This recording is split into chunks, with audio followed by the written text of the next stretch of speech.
Hello YouTube, my name is Marie. Today we are going to do a first impression for the first 4 episodes in the currently airing Netflix original K-drama entitled LoveStruck in the City. I'm not sure which order my videos are going to come out because I'm pre-filming a lot, but if this is the first one you're seeing in the new year, Happy New Year! Netflix synopsis for the show is as followed.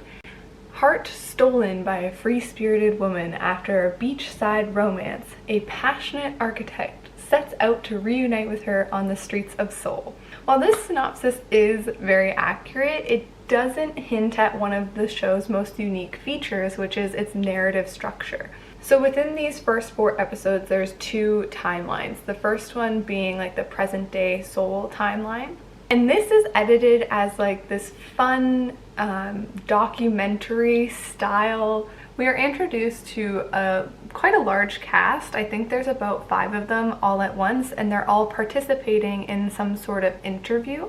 But within these first 4 episodes, the show really only focuses on our 2 leads, so that's who I'm going to focus on. But the other characters seem really varied in their personality, and the segments where the show does kind of like this question and answer bit with the interviewees I thought was a lot of fun, because they're asked questions about love, sex, and relationships, and then someone will give their opinion and then it'll cut to the next person and it's like the completely opposite opinion.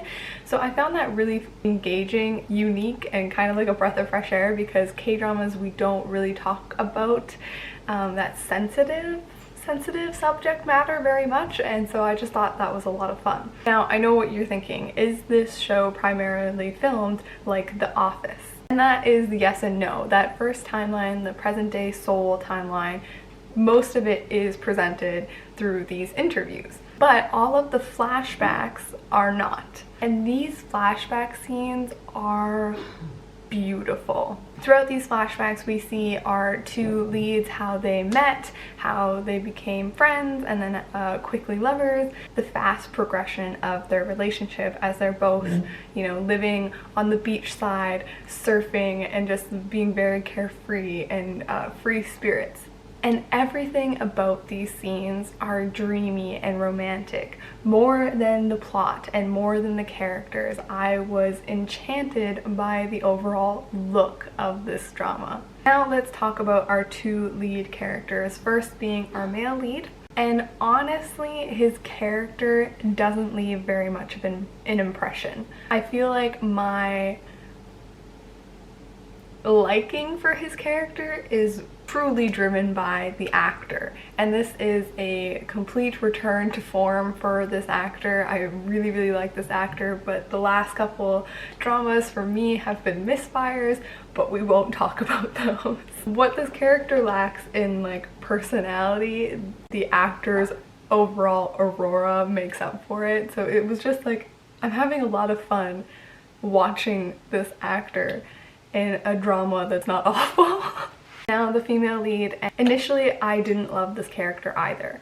She just screamed Manic Pixie Dream Girl to me, and I just thought that was so like 2010 and so lazy, and like we're past that. Like, we are past Manic Pixie Dream Girls. Like, we can write really dynamic women. We don't have to resort to these archetypes anymore.